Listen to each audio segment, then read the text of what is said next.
जवान जो है यहाँ पर जो है इस वक्त बैरक में जा रहे हैं ड्यूटी पर और पूरी तरह जो सीमा पर चौकसी रखे हुए हैं।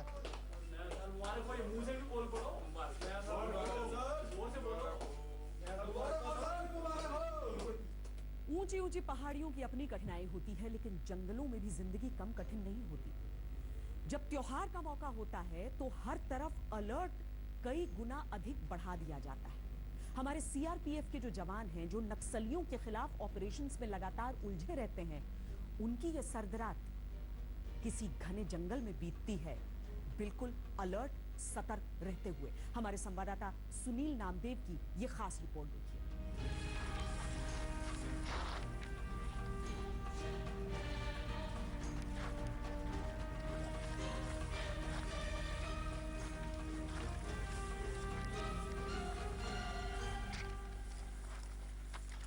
बस्तर में नए साल की रोशनी इस जंगल में तेजी से फैल रही है, क्योंकि सीआरपीएफ के ये जवान देशभक्ति और जनसेवा के संकल्प के साथ इस जंगल में डटे हुए हैं। और आप देख सकते हैं कि पूरे जोश और खरोश के साथ ये जवान नए साल के जश्न में डूबे हुए हैं। अंजाम की फिक्र तो कायर करते जनाब, हम तो सीआरपीएफ वाले, जहाँ रिस्क होती है वह हमारी एंट्री फिक्स होती है। मैं इस देश का हनुमान हूँ, यह देश मेरा राम है, सीना चीर के देखो अंदर बैठा हिंदुस्तान है। हम किस किस की नजर को देखें, हम तो सबकी नजर में रहते हैं। हम किस किस की नजर को देखें, हम तो सबकी नजर में रहते हैं। एक हमारी जिंदगी एक ऐसी है जो हम हरदम सफर में रहते हैं।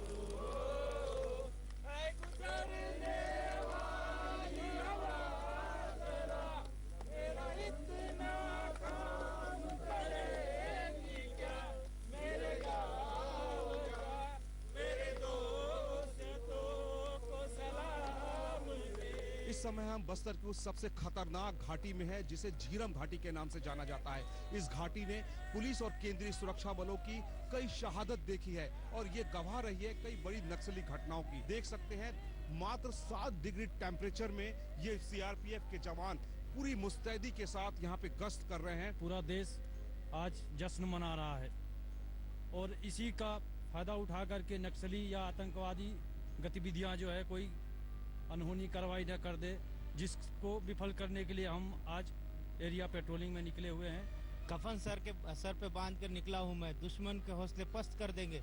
यहाँ पे कई तरह के वाइपर सांप हैं जो कि जो है जिनके एक जो है डंक से ही आदमी की मौत हो सकती है, लेकिन तमाम खतरों को भांपते हुए ये जवान जो है अपने कदम आगे की ओर बढ़ा रहे हैं। बहुत लंबे लंबे और जंगल में बहुत मुश्किल होता सर, सांप बिच्छू कई किस्म का सांप वगैरह, उसमें बचना भी मुश्किल हो जाता सर। फिर भी हम लोग जान का परवाह ना करते हुए देश के लिए हम लोग सेवा कर रहा है सर।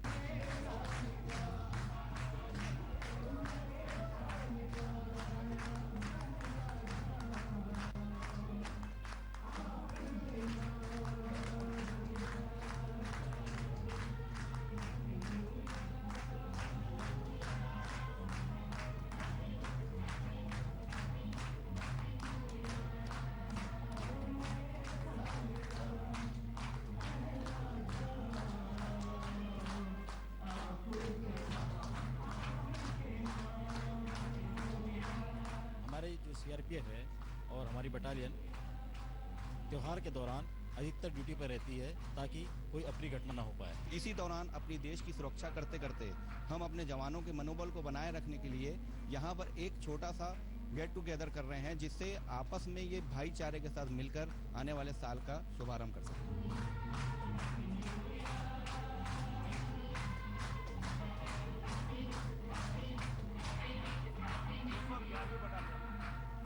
नया साल वर्ष 2018 आप सभी के लिए मंगलमय हो।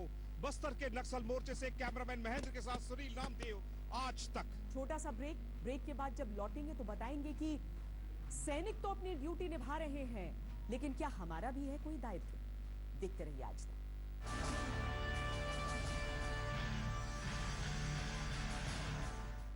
ये तो मिलेगा। भड़काए। रईसी का खेल है। डिजिटल इंडिया जब होगा तब देखा जाएगा। हिंदुस्तान तो गांव में रहता है और वहां की धड़कनों को आप क्यों नहीं दिखाते हैं? तो हाथों में डिग्री लिए और पीठ पर पुलिस की लाठियां पड़े, इस धड़कन को सुनेंगे आप? देखिए जरा, बेरोजगारों की फौज है ये।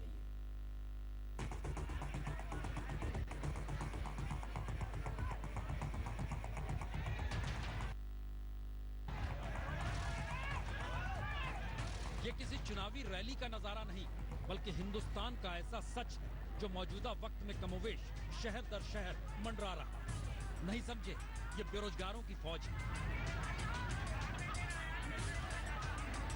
इन बेरोजगारों को पेट भरने के लिए एक अदद नौकरी चाहिए, तो वार्ड बॉय और चपरासी की नौकरी के लिए फॉर्म भरते वक्त ही ये हुजूम उमड़ आया।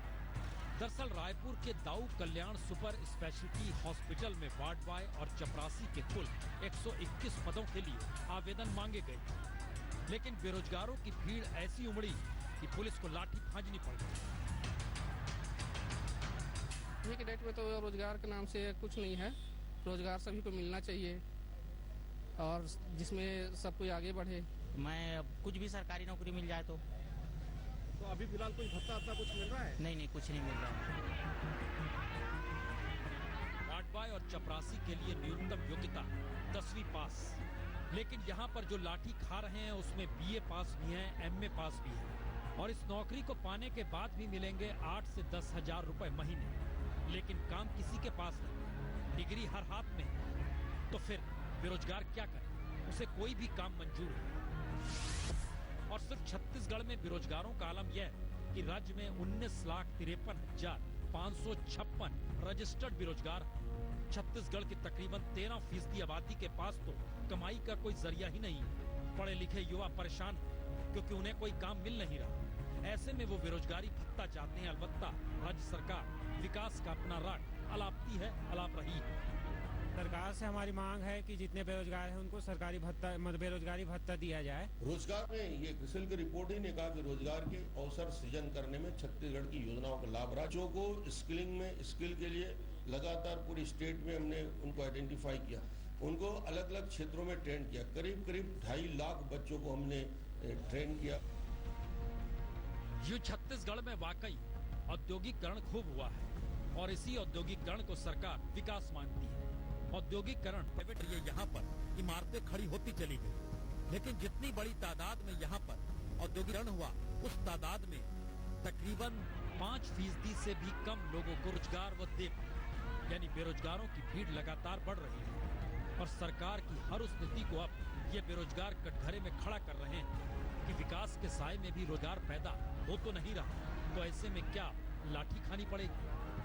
पावर और इंडस्ट्री के मामले में छत्तीसगढ़ हब है, लेकिन अब ये राज्य बेरोजगारी के मामले में भी हब बनते जा रहा है और ये बेरोजगार विकास का पैमाना तय कर रहे हैं।